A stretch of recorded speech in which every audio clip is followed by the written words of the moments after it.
चक्षुरुन्मीलितं येन तस्मै श्रीगुरुवे नमः। श्रीचैतन्यमभीष्टं स्थापितं येन भूतले स्वयं रूपकदा मह्यं ददाति स्वपदान्तिकम्।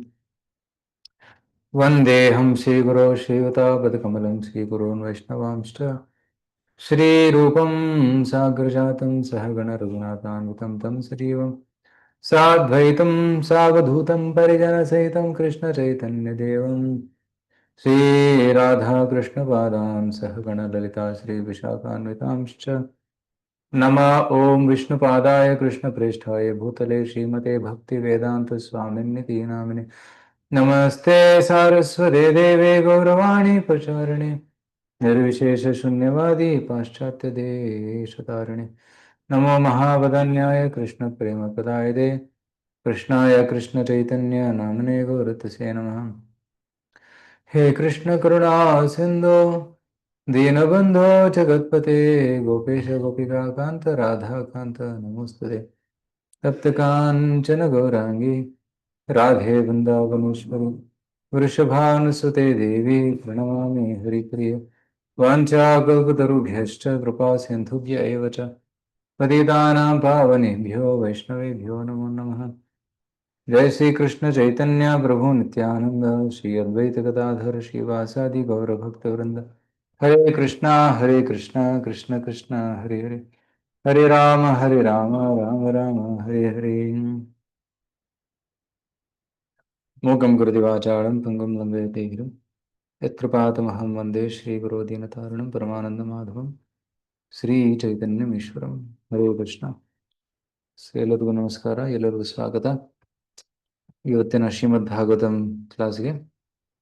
ಹೋದ ವಾರ ನಾವು ಸೂರ್ಯಗ್ರಹದ ಚಲನೆ ಬಗ್ಗೆ ಚರ್ಚೆ ಮಾಡಿದ್ವಿ. ಹೇಗೆ ಸೂರ್ಯ ಭೂಮಿಯನ್ನು ಸುತ್ತುತ್ತಾ ಇದ್ದಾನೆ, ಭೂಮಿಯನ್ನು ಸುತ್ತುತ್ತಾ ಎಲ್ಲರಿಗೂ ತನ್ನ ಪ್ರಕಾಶವನ್ನು ಕೊಡ್ತಾ ಇದ್ದಾನೆ. ಶ್ರೀ ಬ್ರಹ್ಮ ಸಂಹಿತೆಯಲ್ಲಿ ಹೇಳ್ತಾರೆ, ಯಚ್ಚಕ್ಷುರೇಶ ಸವಿತಾ ಸಕಲ ಗ್ರಹಾಣಾಂ ರಾಜ ಸಮಸ್ತ ಸುರಮೂರ್ತಿರಶೇಷ ತೇಜಃ ಯಸ್ಯಾಜ್ಞಯಾ ಭ್ರಮತಿ ಸಂಭೃತ ಕಾಲಚಕ್ರೋ ಗೋವಿಂದಮಾದಿ ಪುರುಷಂ ತಮಹಂ ಭಜಾಮಿ. ಸೂರ್ಯ ಭಗವಂತನ ಕಣ್ಣು, ಯಚ್ಚಕ್ಷು. ಮತ್ತೆ ಎಲ್ಲಾ ದೇವತೆಗಳ ರಾಜ ಸಮಸ್ತ ಸುರಮೂರ್ತಿ ಅಶೇಷ ತೇಜ. ಸೊ ಎಲ್ಲ ದೇವತೆಗಳ ರಾಜ, ಎಲ್ಲ ಗ್ರಹಗಳ ರಾಜ, ಮತ್ತೆ ಅಶೇಷ ತೇಜ, ಅನ್ಲಿಮಿಟೆಡ್ ಲೈಟ್, ರೈಟ್. ಸೊ ಈ ಸೂರ್ಯನಿಂದ ಬರೋ ಪ್ರಕಾಶ ಎಷ್ಟಿದೆ ಅಂದ್ರೆ ಅನ್ಲಿಮಿಟೆಡ್, ಅದ ಮಿತಿನೇ ಇಲ್ಲ, ಲಿಮಿಟೇ ಇಲ್ಲ, ಅಷ್ಟು ಪ್ರಕಾಶ ಸೂರ್ಯ ನಮಗೆ ಕೊಡ್ತಾ ಇದ್ದಾನೆ. ಆ ಸೂರ್ಯನ ಪ್ರಕಾಶ ಯಾರಿಂದ ಬರ್ತಾ ಇದೆ? ಕೃಷ್ಣನಿಂದ ಬರ್ತಾ ಇದೆ. ಪ್ರಭಾಸ್ಮಿ ಶಶಿ ಸೂರ್ಯೋ ಅಂತ ಕೃಷ್ಣ ಹೇಳ್ತಾನೆ ಭಗವದ್ಗೀತೆಯಲ್ಲಿ. ಸೊ ಸೂರ್ಯನ ಕಿರಣಗಳನ್ನ ನೋಡಿದಾಗ ನಮಗೆ ಕೃಷ್ಣ ನೆನಪಾಗ್ಬೇಕು, ಇದು ಕೃಷ್ಣನ ಶಕ್ತಿ ಅಂತ ಇದು ನೆನಪಾಗ್ಬೇಕು. ಚಂದ್ರನ ಶೀತಲವಾದ ಕಿರಣ ನೋಡಿದಾಗ ಅದು ಕೃಷ್ಣನ ಶಕ್ತಿ ಅಂತ ನಮಗೆ ಅನುಭವ ಆಗ್ಬೇಕು. ಸೊ ಸೂರ್ಯನ ಶಕ್ತಿ ಮತ್ತೆ ಚಂದ್ರನ ಶಕ್ತಿ ಇವೆರಡು ಕೃಷ್ಣನಿಂದಲೇ ಬಂದಿವೆ. ಸೊ ಸೂರ್ಯ ಮತ್ತೆ ಚಂದ್ರ ಇವೆರಡು ಭಗವಂತನ ಎರಡು ಕಣ್ಣುಗಳ ಹಾಗೆ. ಡೇ ಟೈಮ್ ಅಲ್ಲಿ ಕೃಷ್ಣ ಸೂರ್ಯನ ಮುಖಾಂತರ ಎಲ್ಲವನ್ನ ನೋಡ್ತಾನೆ, ರಾತ್ರಿಯಲ್ಲಿ ಬೆಳದಿಂಗಳಲ್ಲಿ ಕೃಷ್ಣ ಚಂದ್ರನ ಮುಖಾಂತರ ಎಲ್ಲವನ್ನ ನೋಡ್ತಾನೆ ಅಂತ. ಅದಕ್ಕೋಸ್ಕರ ಸೂರ್ಯ ಮತ್ತೆ ಚಂದ್ರನ ಕಣ್ಣಿಗೆ ಹೋಲಿಸಿದ್ದಾರೆ, ಭಗವಂತನ ಕಣ್ಣಿಗೆ ಹೋಲಿಸಿದ್ದಾರೆ. ಸಕಲ ಗ್ರಹಾಣಾಂ ರಾಜ ಸಮಸ್ತ ಸುರಮೂರ್ತಿ ರಶೇಷ ತೇಜ ಯಸ್ಯ ಆಜ್ಞೆಯ ಭ್ರಮತೆ ಸಂವೃತ ಕಾಲಚಕ್ರು. ಕೃಷ್ಣನ ಆಜ್ಞೆಯಿಂದ ಸೂರ್ಯ ಈ ಕಾಲಚಕ್ರವನ್ನು ಸುತ್ತುತ್ತಾ ಇದ್ದಾನೆ. ಈ ಕಾಲಚಕ್ರ ಅಂದ್ರೆ ಏನು? ಈ ಆಕಾಶ, ಅಂತರಿಕ್ಷ, ಈ ಅಂತರಿಕ್ಷದಲ್ಲಿ ಸುತ್ತುತ್ತಾ ಇದ್ದಾನೆ. ಅಲ್ಲಿ 12 ರಾಶಿಗಳಿವೆ, ನಕ್ಷತ್ರಗಳಿವೆ, ಅವೆಲ್ಲವೂ ಸ್ಥಿರವಾಗಿವೆ. ಆ ನಕ್ಷತ್ರಗಳ ಮಧ್ಯದಲ್ಲಿ ಸೂರ್ಯ ಸುತ್ತುತ್ತಾ ಇದ್ದಾನೆ. ಯಸ್ಯಾಜ್ಞಾ ಭ್ರಮತಿ ಸಂಭೃತ ಕಾಲಚಕ್ರೋ ಗೋವಿಂದಮಾದಿ ಪುರುಷಂ ತಮಹಂ ಭಜಾಮಿ. ಸೊ ಎಲ್ಲದಕ್ಕೂ ಮೂಲನಾದಂತಹ ಶ್ರೀ ಗೋವಿಂದ ಕೃಷ್ಣನಿಗೆ ನಮಸ್ಕಾರಗಳನ್ನ ಶ್ರೀ ಬ್ರಹ್ಮಾಜಿ ನಮಸ್ಕಾರಗಳನ್ನ ಸಲ್ಲಿಸ್ತಾ ಇದ್ದಾರೆ.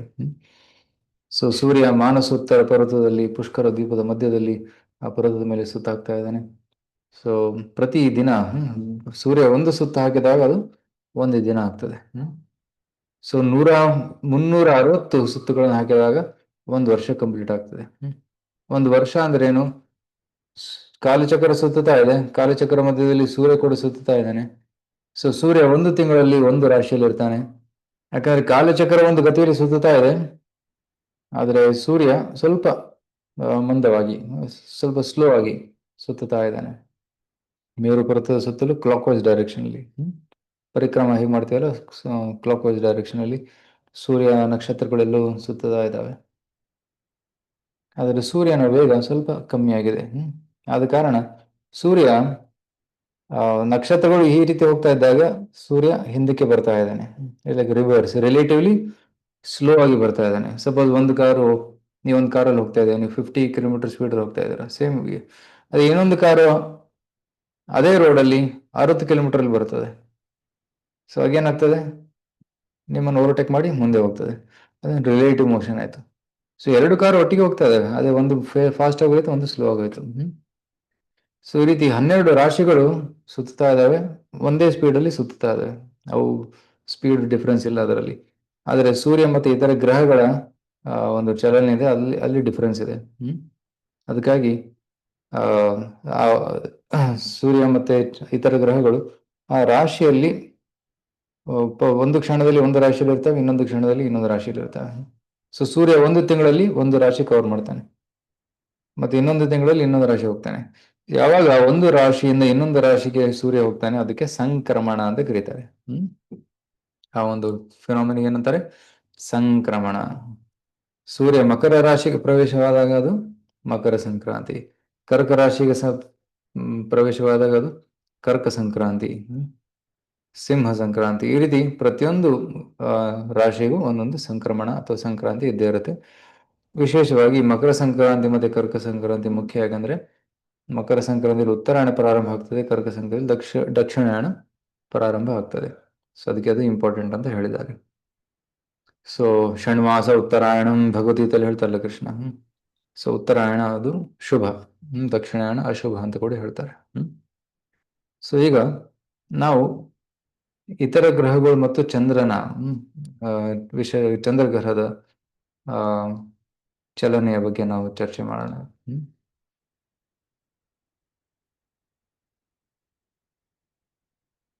ಆರ್ಬಿಟ್ಸ್ ಆಫ್ ದ ಪ್ಲಾನೆಟ್ಸ್, ಗ್ರಹಗಳ ಕಕ್ಷೆಗಳು.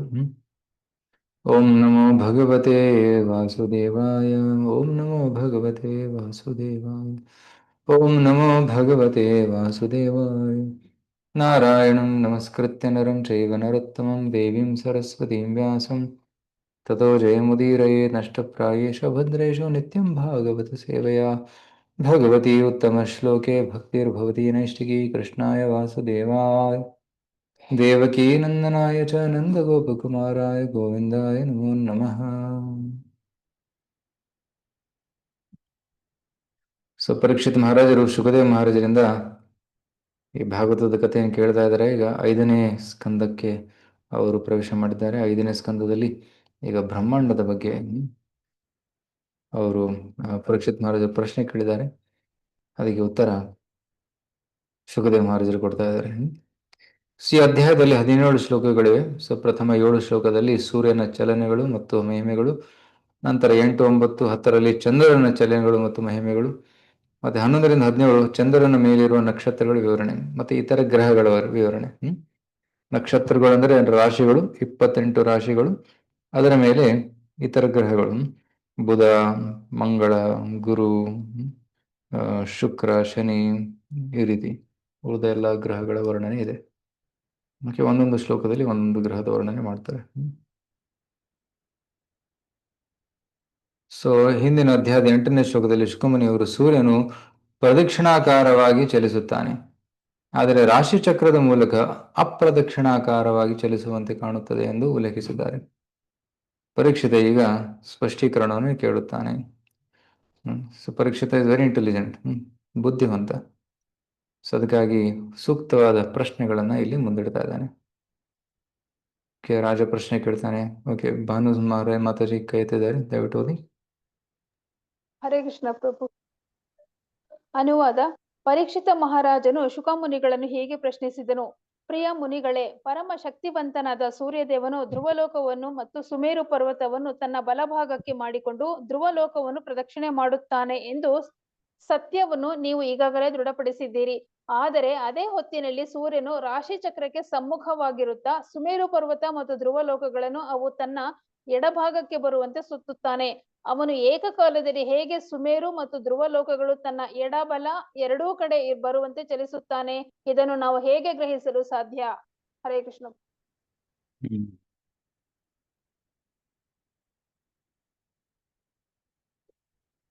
ಇದು ಪ್ರಶ್ನೆ ಅರ್ಥ ಆಯ್ತಲ್ಲ?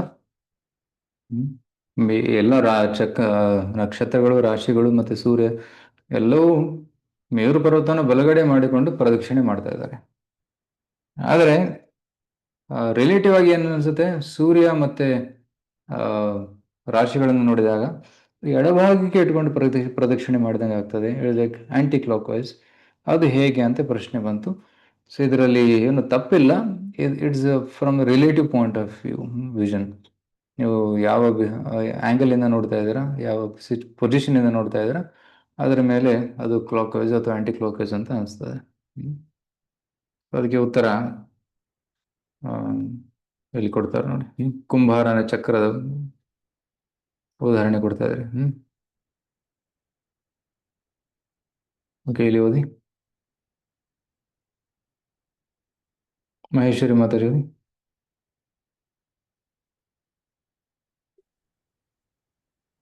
ನಾಗರತ್ನ ಮಾತಾಡಿ. ಶುಕಮುನಿಗಳು ಈ ಪ್ರಶ್ನೆಗೆ ಉಚಿತವಾದ ಉತ್ತರವನ್ನು ನೀಡಿದರು. ಕುಂಬಾರನ ಚಕ್ರವು ತಿರುಗುತ್ತಿದೆ ಎನ್ನಿ. ಆ ದೊಡ್ಡ ಚಕ್ರದ ಮೇಲೆ ಸಣ್ಣ ಇರುವೆಗಳು ಓಡಾಡುತ್ತಿದ್ದರೆ ಅವುಗಳ ಚಲನಗತಿಯು ಚಕ್ರದ ಚಲನಗತಿಗಿಂತ ಭಿನ್ನವಾಗಿರುತ್ತದೆ. ಏಕೆಂದರೆ ಇರುವೆಗಳು ಕೆಲವು ಸಲ ಚಕ್ರದ ಒಂದು ಭಾಗದಲ್ಲಿ ಕಂಡರೆ ಇನ್ನೊಂದು ಸಲ ಚಕ್ರದ ಇನ್ನೊಂದು ಭಾಗದಲ್ಲಿ ಕಾಣುತ್ತವೆ. ಹಾಗೆಯೇ ರಾಶಿ ಮತ್ತು ನಕ್ಷತ್ರಗಳು ಸುಮೇರು ಮತ್ತು ಧ್ರುವಲೋಕಗಳನ್ನು ಬಲಕ್ಕೆ ಮಾಡಿಕೊಂಡು ಕಾಲಚಕ್ರದೊಂದಿಗೆ ಚಲಿಸುತ್ತವೆ. ಇರುವೆಯಂತೆ ತೋರುವ ಸೂರ್ಯ ಮತ್ತು ಇತರ ಗ್ರಹಗಳು ಅವುಗಳ ಜೊತೆ ಚಲಿಸುತ್ತವೆ. ಹೀಗಿರುತ್ತಾ ಸೂರ್ಯ ಮತ್ತು ಇತರ ಗ್ರಹಗಳು ಬೇರೆ ಬೇರೆ ಕಾಲಗಳಲ್ಲಿ ಭಿನ್ನ ರಾಶಿ ಮತ್ತು ಭಿನ್ನ ನಕ್ಷತ್ರ ಮಂಡಲಗಳಲ್ಲಿ ಕಾಣುತ್ತವೆ. ಅವುಗಳ ಚಲನಗತಿಯು ರಾಶಿಚಕ್ರದ ಮತ್ತು ಸ್ವತಃ ಕಾಲಚಕ್ರದ ಚಲನದಿಂದ ಭಿನ್ನವಾಗುತ್ತದ್ದು ಎಂಬುದನ್ನು ಇದು ಸೂಚಿಸುತ್ತದೆ. ಹರೇ ಕೃಷ್ಣ ಪ್ರಭುಜಿ. ಧನ್ಯವಾದ. ಅರ್ಥ ಆಯ್ತಲ್ಲ? ಸೊ ಒಳ್ಳೆ ಸೂಕ್ತವಾದ ಉದಾಹರಣೆ, ಇರುವೆ ಉದಾಹರಣೆ. ಸೊ ಕುಂಬಾರನ ಅದು ಚಕ್ರ, ಫಸ್ಟ್ ಕುಂಬಾರ ಏನ್ ಮಾಡ್ತಾನೆ, ಚಕ್ರ ನೆಲದ ಮೇಲೆ ಇಟ್ಟಿರ್ತಾನೆ, ಮಧ್ಯದಲ್ಲಿ ಅದಕ್ಕೊಂದು ಸಪೋರ್ಟ್ ಇರ್ತದೆ. ಆಗ ಅಲ್ಲಿ ಮಧ್ಯದಲ್ಲಿ ಅವನು ಏನ್ ಮಾಡ್ತಾನೆ, ಅದು ಏನಂತಾರೆ ಕ್ಲೇ, ಮಣ್ಣನ್ನು ಹಾಕ್ತಾನೆ. ಮಣ್ಣನ್ನ ನೀರಲ್ಲಿ ಕಲಸಿ ಚೆನ್ನಾಗಿ ಮೆತ್ತಗೆ ಮಾಡಿ ಮಧ್ಯದಲ್ಲಿ ಇಡ್ತಾನೆ. ನಂತರ ಒಂದು ಕೋಲ್ ಹಿಡ್ಕೊಂಡು ಚಕ್ರವನ್ನು ತಿರುಗಿಸ್ತಾನೆ. ಫಾಸ್ಟ್ ಆಗಿ ತಿರುಗಿಸ್ತಾನೆ, ಅದು ತಿರುಗ್ತಾ ಇರುತ್ತೆ. ನಂತರ ಅದಕ್ಕೆ ಕೈ ಇಟ್ಟು ಅವನು ಶೇಪ್ ಕೊಡ್ತಾನೆ, ಗಡಿಗೆ ಮಾಡ್ತಾನೆ, ಮಡಿಗೆ ಮಾಡ್ತಾನೆ, ಗ್ಲಾಸ್ ಮಾಡ್ತಾನೆ, ಹೂಜಿ ಮಾಡ್ತಾನೆ, ಈ ರೀತಿ. ಸೊ ಆ ಒಂದು ಚಕ್ರದ ಮೇಲೆ ಒಂದು ಇರುವೆ ಓಡಾಡ್ತಾ ಇದ್ರೆ, ಇರುವೆನೂ ನಿಂತಿಲ್ಲ, ಅದು ಓಡಾಡ್ತಾ ಇದೆ. ಸೊ ಚಕ್ರದ ಒಂದು ಭಾಗದಲ್ಲಿ ಈಗ ಇರುವೆ ಇದ್ರೆ ನಂತರ ಇಲ್ಲಿ ಕಾಣಿಸ್ತದೆ, ಇಲ್ಲಿ ನಂತರ ಇಲ್ಲಿ, ನಂತರ ಇಲ್ಲಿ.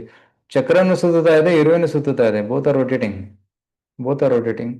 ಆಗ ರಿಲೇಟಿವ್ ಮೋಷನ್ ಅಂತ ಅದಕ್ಕೆ ಕರೀತಾರೆ. ಸೊ ಈ ಚಕ್ರದಲ್ಲಿ ಒಂದು ಇರುವೆ ಇಲ್ಲ, ಹಲವಾರು ಇರುವೆಗಳಿದ್ರೆ ಪ್ರತಿಯೊಂದು ಇರುವೆಯು ಒಂದು ಸಮಯದಲ್ಲಿ ಬೇರೆ ಬೇರೆ ಕಡೆ ಅದು ಕಾಣಿಸ್ಕೊಡುತ್ತೆ.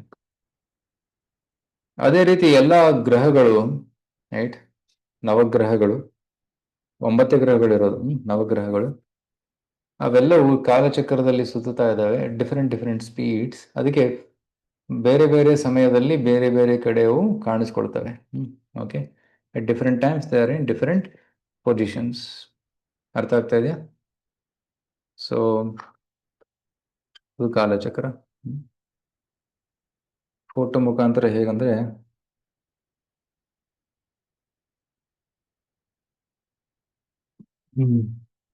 ನೋಡಿ ಇಲ್ಲಿ ಒಂದು ಇಮೇಜ್ ಕಾಲಚಕ್ರ ಇದೆ ನೋಡಿ. ಓಕೆ, ರಾಶಿ,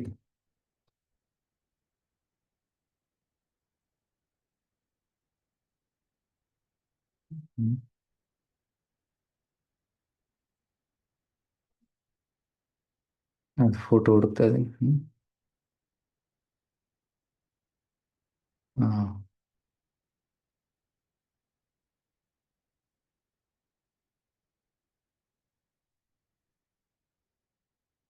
ಸೊ ಇಲ್ಲಿ ಒಂದು ರಾಶಿ ಸಿಕ್ಕಿದೆ ನಮಗೆ.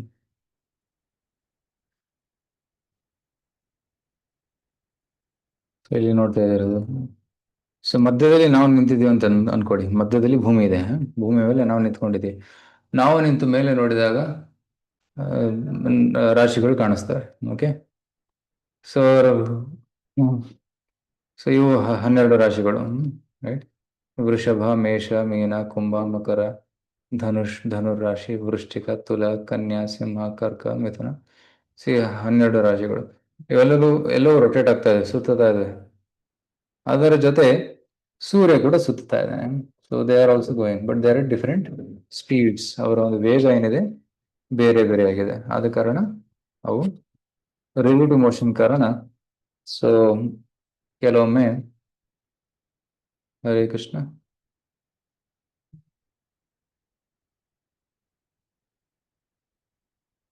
ಹರೇ ಕೃಷ್ಣ, ಕೇಳಿಸ್ತಾ ಇದೆಯಾ? ಕೇಳಿಸ್ತಿದೆ ಪ್ರಭು. ಕೇಳಿಸ್ತಿದೆ ಪ್ರಭುಜಿ. ಒಂದ್ ನಿಮಿಷ, ಪ್ರಭುಜಿ. ನನ್ನ ಸ್ಕ್ರೀನ್ ಆಫ್ ಆಗ್ಬಿಟ್ಟಿದೆ. ಓಕೆ. ಹಾ, ಈಗ ಬಂತು. Okay, so this is the relative motion. It goes at different speeds. So ಸೂರ್ಯ ಹೀಗೆ ಸುತ್ತುತ್ತಾ ಇರ್ತಾನೆ. Okay, stop sharing.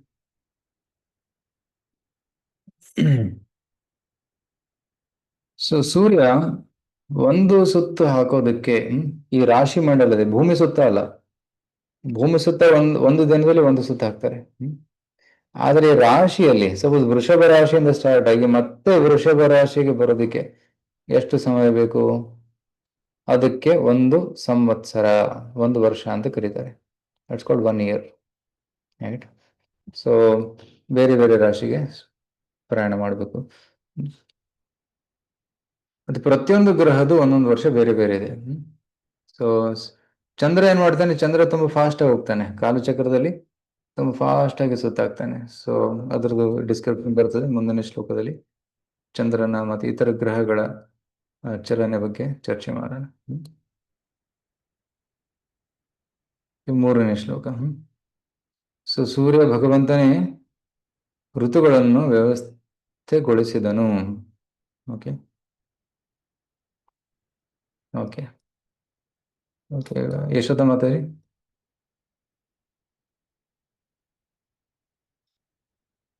ಯಶೋಧ ಮಾತಾಡಿ ಓದ್ಬೋದಾ? ಹರೇ ಎಲ್ಲರೂ ಕೃಷ್ಣ.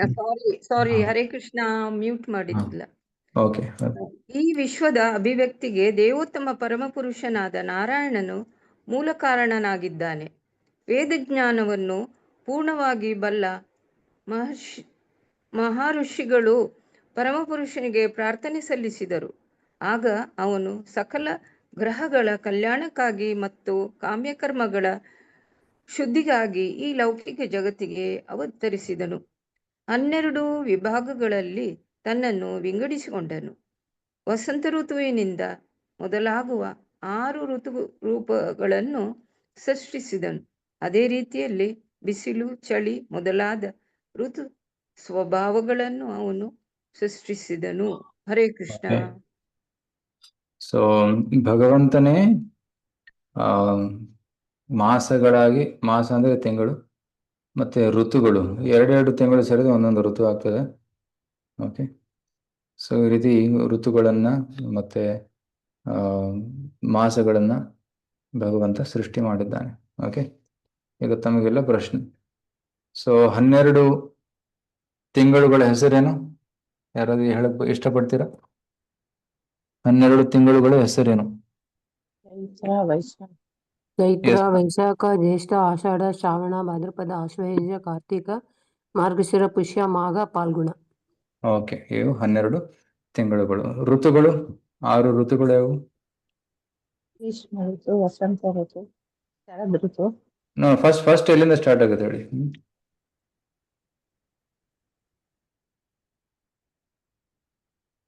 ಮೊದಲನೇ ಋತು ಯಾವುದು? ಚೈತ್ರ ವೈಶಾಖ ಸೇರಿದ್ರೆ ಯಾವ್ದಾಗುತ್ತೆ? ವಸಂತ ಋತು. ವಸಂತ. ನಂತರ ಆಶ್ವಯುಜ ಕಾರ್ತಿಕ ಜ್ಯೇಷ್ಠ ಆಷಾಢ ಸೇರಿದ್ರೆ ಜ್ಯೇಷ್ಠ ಆಷಾಢ ಗ್ರೀಷ್ಮ. ಶರದ್ ಋತು. ಗ್ರೀಷ್ಮ. ಅರೆ ಶರದ್ ಋತು ಅಂದ್ರೆ ಮಳೆಗಾಲದ ನಂತರ ಬಿಸಿಲು. ರೈಟ್, ಬಿಸಿಲು. ಸೊ ಬೇಸಿಗೆ ಅಂದ್ರೆ ಗ್ರೀಷ್ಮ ಕಾಲ. ನಂತರ ವರ್ಷ. ವರ್ಷಾ ಋತು. ಯಾವೆರಡು ಮಾಸಗಳು? ಶ್ರಾವಣ ಭಾದ್ರಪದ. ಶ್ರಾವಣ ಭಾದ್ರಪದ. ವರ್ಷಾ ಋತು. ನಂತರ ಅಶ್ವಿನ ಕಾರ್ತಿಕ ಸೇರಿದ್ರೆ ಯಾವ್ದಾಗುತ್ತೆ ಋತು? ಶರತ್ತು. ಹಾ, ಯಾರು ಹೇಳಿದ್ರು ಮೊದ್ಲೇ? ಶರದ್ ಋತು. ಶರದ್ ಋತು. ಕರೆಕ್ಟ್, ಶರದ್ ಋತು. ನಂತರ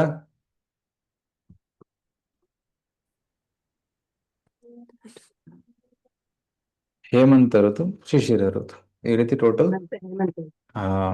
ಟೋಟಲ್ 6 ಋತುಗಳು, 12 ಮಾಸಗಳು. So yes Mataji. ಸೊ ಈ ರೀತಿ ಸೂರ್ಯನ ಚಲನವಲನಗಳಿಂದ ಈ ಮಾಸಗಳು ಮತ್ತು ಋತುಗಳು ಬದಲಾಗ್ತಾ ಇರ್ತವೆ. ಅದಕ್ಕೆ ಸೂರ್ಯನು ತುಂಬಾ ಇಂಪಾರ್ಟೆಂಟ್. ಭಗವಂತನೇ ಡಿವೈಡ್ ಆಗಿದ್ದಾನೆ. ಭಗವಂತನೇ ಈ ಮಾಸಗಳಾಗಿ ಡಿವೈಡ್ ಆಗಿದ್ದಾನೆ. ಅದಕ್ಕೆ ನಾವು ವೈಷ್ಣವ ಪದ್ಧತಿಯಲ್ಲಿ ನಾವು ಕೇಶವ ಮಾಸ, ರೈಟ್, ನಾರಾಯಣ ಮಾಸ, ದಾಮೋದರ ಮಾಸ, ರೈಟ್, ಪದ್ಮನಾಭ ಮಾಸ, ಪುರುಷೋತ್ತಮ ಮಾಸ, ಈ ರೀತಿ ಭಗವಂತನ ಹೆಸರು ಕೊಟ್ಟಿದ್ದೀವಿ. ರೈಟ್, ನಮ್ಮ ಗೌಡಿಯ ವೈಷ್ಣವಾಚಾರ್ಯರು ಭಗವಂತನ ಹೆಸರನ್ನೇ ಈ ಮಾಸಗಳಿಗೆ ಕೊಟ್ಟಿದ್ದಾರೆ. ವೈಷ್ಣವ ಕ್ಯಾಲೆಂಡರ್ ನೋಡಿದ್ರೆ ಈಗ ನಡೀತಾ ಇರೋದು ಗೌರ ಚತುರ್ದಶಿ, ಅಂದರೆ ಶುಕ್ಲ ಪಕ್ಷ ಚತುರ್ದಶಿ, ವಾಮನ ಮಾಸ. ನಮ್ಮ ಕ್ಯಾಲೆಂಡರ್ ಪ್ರಕಾರ ವಾಮನ ಮಾಸ. ಹುಣ್ಣಿಮೆ ನಾಳೆ ಬರ್ತಲ್ಲ, ನಾಳೆ ಹುಣ್ಣಿಮೆ. ಎಸ್ ಮಾತಾಜಿ. ಪ್ರಭು ರಾಶಿಗಳು ಹೇಗ್ ಗಣಿಸ್ತಾರೆ ಪ್ರಭು? ರಾಶಿಗಳಂದ್ರೆ ಹೇಗೆ ಗಣನೆ ಮಾಡ್ತಾರ? ನಕ್ಷತ್ರಗಳ ಗುಂಪುಗಳಿಗೆ ರಾಶಿ ಅಂತ ಕರೀತಾರೆ. ಓಕೆ, ನೀವು ಆಕಾಶದಲ್ಲಿ ನೋಡಿದಾಗ ಕೆಲವೊಂದು ನಕ್ಷತ್ರಗಳು ಗುಂಪಾಗಿರ್ತವೆ, ದೇ ಆರ್ ಟುಗೆದರ್. ಸೊ ಅವುಗಳಿಗೆ ರಾಶಿಗಳು ಅಂತ ಕರೀತಾರೆ. ಗ್ರೂಪ್ ರಾಶಿ ಅಂದ್ರೆ group of stars, that's called ರಾಶಿ. ಓಕೆ. ಮತ್ತೆ ಆ ರಾಶಿಗಳು ಯಾವ ರೀತಿ ಕಾಣಿಸ್ತವೆ ಅದರ ಮೇಲೆ ಅದಕ್ಕೆ ಹೆಸರು ಕೂಡ ಬಂದಿದೆ. ಓಕೆ, ಒಂದು ರಾಶಿ ವೃಷಭನ್ ತರ ಕಾಣುತ್ತೆ, ಅದಕ್ಕೆ ವೃಷಭ ರಾಶಿ. ಇನ್ನೊಂದು ರಾಶಿ ಮೇಷನ್ ತರ ಕಾಣುತ್ತೆ, ಮೇಷ ರಾಶಿ. ಮೀನ ರಾಶಿ. ಯಾವ ರೀತಿ ಅದು ಕಾಣಿಸ್ಕೊಳುತ್ತೆ ನಮ್ಮ ಕಣ್ಣಿಗೆ, ಆ ರೀತಿ ಅದಕ್ಕೊಂದು ಹೆಸರು ಕೊಟ್ಟಿದ್ದಾರೆ. ಮತ್ತೆ ಪ್ರತಿಯೊಂದು ರಾಶಿಗೂ ಒಂದೊಂದು ಗುಣ, ಲಕ್ಷಣ, ಸ್ವಭಾವಗಳಿವೆ, ಅದರ ಒಂದು ಪ್ರಭಾವ ಕೂಡ ಇದೆ. ಸೊ ಅದು ಜ್ಯೋತಿಷ್ಯ ಜ್ಞಾನವನ್ನ ಓದುವವರು ಇದನ್ನ ಚೆನ್ನಾಗಿ ಸ್ಟಡಿ ಮಾಡ್ತಾರೆ. ರೈಟ್, ಯಾವ ರಾಶಿಯಲ್ಲಿ ಹುಟ್ಟಿದವರು, ಯಾವ ನಕ್ಷತ್ರದಲ್ಲಿ ಹುಟ್ಟಿದವರು, ಅವ್ರಿಗೆ ಯಾವ ಗುಣ ಇರಬಹುದು, ಎಂತಹ ಕರ್ಮ ಇರಬಹುದು ಅನ್ನೋದನ್ನ ಅವರು ಜ್ಯೋತಿಷ್ಯ ನೋಡಿ ಹೇಳ್ತಾರೆ.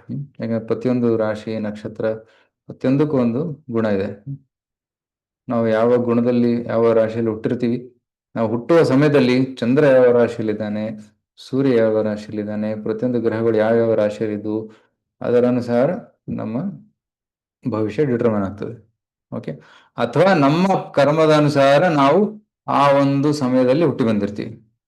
ರೈಟ್, ಎಲ್ಲ ರಾಶಿಗಳು ಸೂಕ್ತವಾದ ಜಾಗದಲ್ಲಿದ್ದಾಗ ನಾವು ಹುಟ್ಟಿ ಬರ್ತೀವಿ. ಸೊ ದಟ್ಸ್ ವಾಟ್ ಇಸ್ ಜ್ಯೋತಿಷ್ಯ.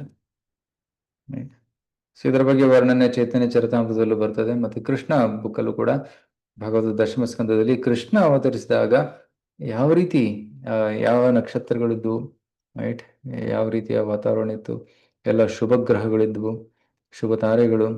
ರೋಹಿಣಿ ನಕ್ಷತ್ರದಲ್ಲಿ ಭಗವಂತ ಜನಿಸಿದ ಅನ್ನೋದನ್ನು ವರ್ಣನೆ ಮಾಡಿದ್ದಾರೆ. ಓಕೆ, ಸೊ ನೆಕ್ಸ್ಟ್ 4ನೇ ಶ್ಲೋಕ ಯಾರು ಓದ್ತೀರಾ? ಮಹೇಶ್ವರಿ ಮಾತಾ.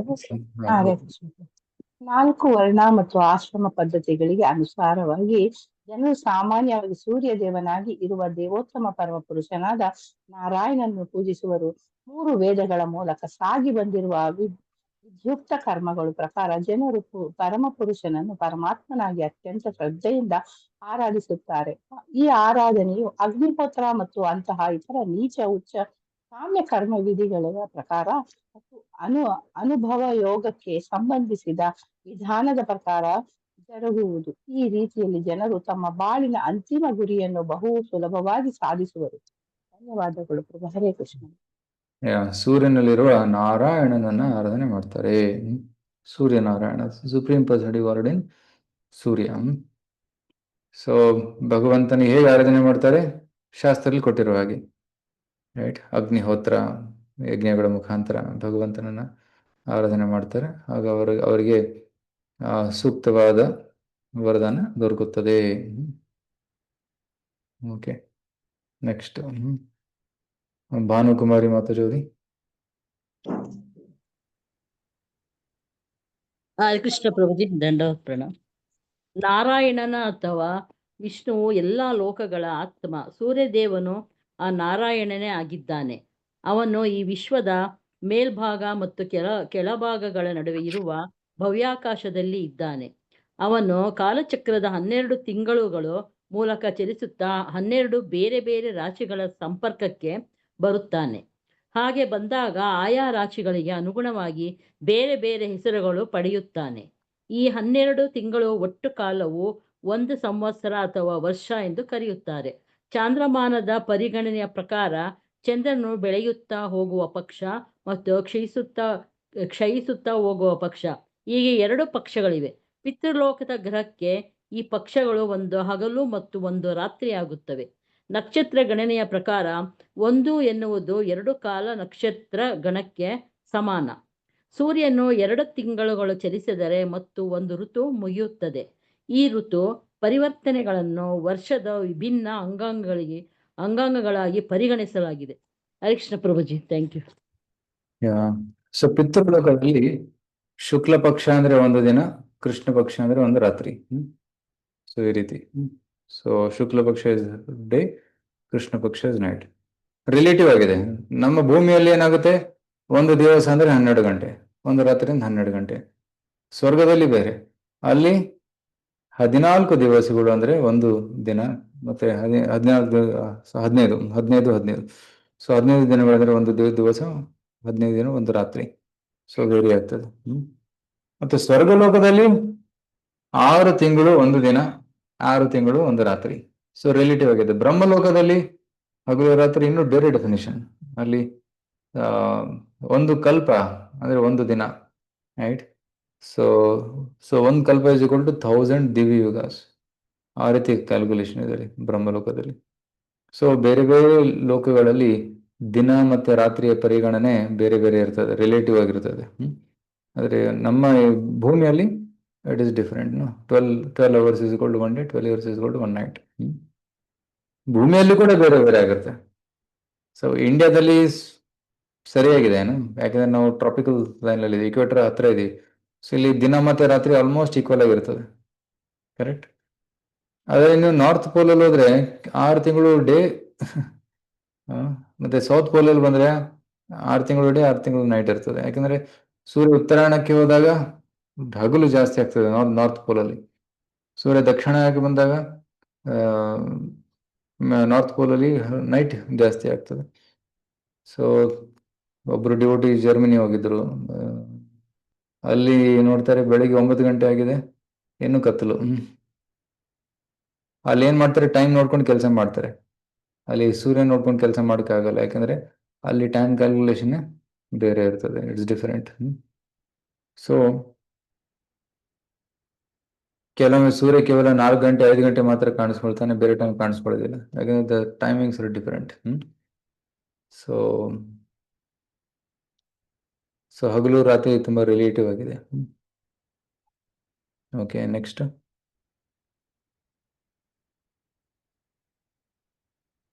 ಓಕೆ, ಯಾರು ತೀರ ಪ್ರಭಾ ಮಾತಾಡಿ. ಹರೇ ಕೃಷ್ಣ.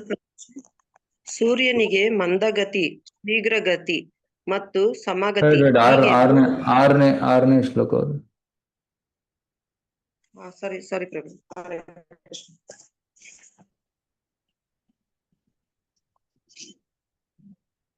ಅದೇ 6ನೇದೇ ಅಲ್ವಾ ಪ್ರಭುಜಿ ನಾನು ಸೂರ್ಯನು ಈ ರೀತಿಯಲ್ಲಿ ಅಂತರಿಕ್ಷದ ಅರ್ಧ ಭಾಗವನ್ನು ಸುತ್ತಿದಾಗ ಅದನ್ನು ಒಂದು ಅಯನ ಅಥವಾ ಚಲನಕಾಲ ಎಂದು ಕರೆಯಲಾಗುತ್ತದೆ.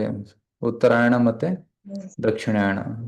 ಓಕೆ, ವೃಷಭ ರಾಶಿಯಿಂದ ಸ್ಟಾರ್ಟ್ ಮಾಡ್ತಾನೆ. ಸ್ಟಾರ್ಟ್ ಆಗಿ 1 2 3 4 5 6 ಧನು ರಾಶಿ. So that is like Uttarayana. Then again Dakshinayana. So like different days and ಅಂದ್ರೆ ಅಯನಗಳಿವೆ. 6 ತಿಂಗಳು ಉತ್ತರಾಯಣ, 6 ತಿಂಗಳು ದಕ್ಷಿಣಾಯಣ. ನೆಕ್ಸ್ಟ್ ಆಕ್ಚುಲಿ ಮಕರ ರಾಶಿಯಿಂದ ಸ್ಟಾರ್ಟ್ ಆಗ್ತಾನೆ. ಮಕರ ರಾಶಿಯಿಂದ ಸ್ಟಾರ್ಟ್ ಆಗಿ ಕರ್ಕ ರಾಶಿವರೆಗೆ, ನಂತರ ಮತ್ತೆ 6 ತಿಂಗಳು ರಿವರ್ಸ್. ಓಕೆ.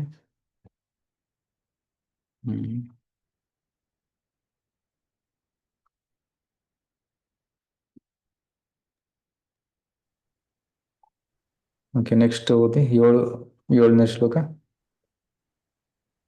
ಸೂರ್ಯನಿಗೆ ಮಂದಗತಿ, ಶೀಘ್ರಗತಿ ಮತ್ತು ಸಮಗತಿ ಹೀಗೆ 3 ಬಗೆಯ ವೇಗಗಳಿವೆ. ಅವನು ಈ 3 ವೇಗಗಳನ್ನು ಬಳಸಿ ಊರ್ಧ್ವಲೋಕ, ಪೃಥ್ವಿ ಮತ್ತು ಅಂತರಿಕ್ಷಗಳನ್ನು ಸಂಪೂರ್ಣವಾಗಿ ಸುತ್ತಿ ಬರುತ್ತಾನೆ. ಹೀಗೆ ಸುತ್ತಿ ಬರಲು ಅವನು ತೆಗೆದುಕೊಳ್ಳುವ ಕಾಲವನ್ನು ಸಂವತ್ಸರ, ಪರಿವತ್ಸರ, ಇಡವತ್ಸರ, ಅನುವತ್ಸರ ಮತ್ತು ವತ್ಸರ ಎಂದು 5 ಹೆಸರುಗಳಿವೆ. ಸಂವತ್ಸರ ಅಂದ್ರೆ ಭೂಮಿಯನ್ನು ಸುತ್ತುವ ಅಂತ ಒಂದು ವರ್ಷಕ್ಕೆ ಸಂವತ್ಸರ ಅಂತ ಕರೀತಾರೆ. ಸೊ ಬೇರೆ ಬೇರೆ ಡೆಫಿನೇಷನ್ಸ್ಗಳು ಇವೆ, ಅದರ ವರ್ಣನೆ ಈ ಭಾಗವತದಲ್ಲಿ ಮಾಡಿಲ್ಲ. ಸೊ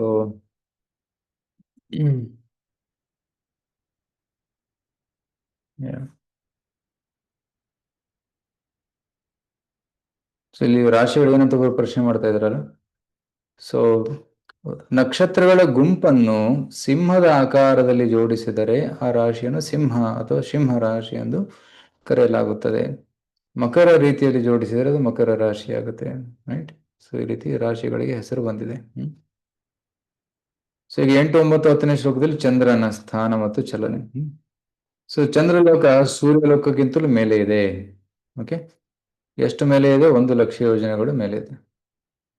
ಓಕೆ, ಪ್ರೇಮ ಮಾತಾಜಿ ಓದಿ. ಹರೇ ಕೃಷ್ಣ ಪ್ರಭುಜಿ. ಸೂರ್ಯನ ಕಿರಣಗಳ ಮೇಲ್ಮೈ 1,00,000 ಯೋಜನೆಗಳ 8,00,000 ಮೈಲಿಗಳ ಅಂತರದಲ್ಲಿ ಚಂದ್ರನಿದ್ದಾನೆ. ಅವನು ಸೂರ್ಯನಿಗಿಂತ ಬೇಗ ಚಲಿಸುತ್ತಾನೆ. ಚಾಂದ್ರಮಾನದ 2 ಪಕ್ಷಗಳಲ್ಲಿ ಚಂದ್ರನು 1 ಸೂರ್ಯ ಸಂವತ್ಸರಕ್ಕೆ ಸಮಾನವಾದ ದೂರವನ್ನು ಕ್ರಮಿಸುತ್ತಾನೆ. ಸೂರ್ಯನ 1 ತಿಂಗಳನ್ನು ಅವನು 2.25 ದಿನಗಳಲ್ಲಿ ಕ್ರಮಿಸುತ್ತಾನೆ. 1 ದಿನದಲ್ಲಿ ಚಂದ್ರನು ಸೂರ್ಯನ 1 ಪಕ್ಷವನ್ನು ಕ್ರಮಿಸುತ್ತಾನೆ. ಸೊ ಚಂದ್ರ 1 ತಿಂಗಳಲ್ಲಿ ಇಡೀ ಸೂರ್ಯ ಎಷ್ಟು ಚಲಿಸ್ತಾನೆ ರಾಶಿಗಳಲ್ಲಿ ಅಂದ್ರೆ ಸೂರ್ಯನಿಗೆ 1 ವರ್ಷದಲ್ಲಿ 1 ಸುತ್ತಾಗುತ್ತೆ. ಆದ್ರೆ ಚಂದ್ರನಿಗೆ 1 ತಿಂಗಳಲ್ಲೇ 30 ದಿನದಲ್ಲಿ 1 ಸುತ್ತಾಗ್ಬಿಡುತ್ತೆ. ರೈಟ್. ಸೊ ಕಾಲಚಕ್ರವನ್ನು 1 ಬಾರಿ ಸುತ್ತೋದಕ್ಕೆ 30 ದಿನಗಳು ಮಾತ್ರ ಬೇಕು. ಸೊ ಮೂನ್ ಇಸ್ ಫಾಸ್ಟ್, ತುಂಬಾ ವೇಗವಾಗಿ ಹೋಗ್ತಾನೆ. ನಂತರ ಚಂದ್ರನ ವೃದ್ಧಿ ಮತ್ತು ಕ್ಷೀಣಿಸುವಿಕೆ, ಶುಕ್ಲ ಪಕ್ಷ ಮತ್ತೆ ಕೃಷ್ಣ ಪಕ್ಷ ಹೇಗೆ ಅಂತ ಇಲ್ಲಿ ಹೇಳಿದ್ದಾರೆ. ಓಕೆ, ಯಾರು ಓದ್ತೀರಾ? ಓದಿ ಸರಸ್ವತಿ. ಚಂದ್ರನ ವೃದ್ಧಿಯಾಗಿರುವಾಗ ಅವನ ಬೆಳಕಿನ ಭಾಗಗಳು ದಿನದಿಂದ ದಿನಕ್ಕೆ ವೃದ್ಧಿಸುತ್ತವೆ. ಇಬ್ಬರು ಓದ್ತಾ ಇದ್ದೀರಾ? ಸರಸ್ವತಿ ಮಾತಾಜಿ ಓದಿ. ಒಬ್ಬರು ಓದಿ. ಮಹೇಶ್ವರಿ ಮಾತಾಜಿ ನಂತರ ಓದಿ.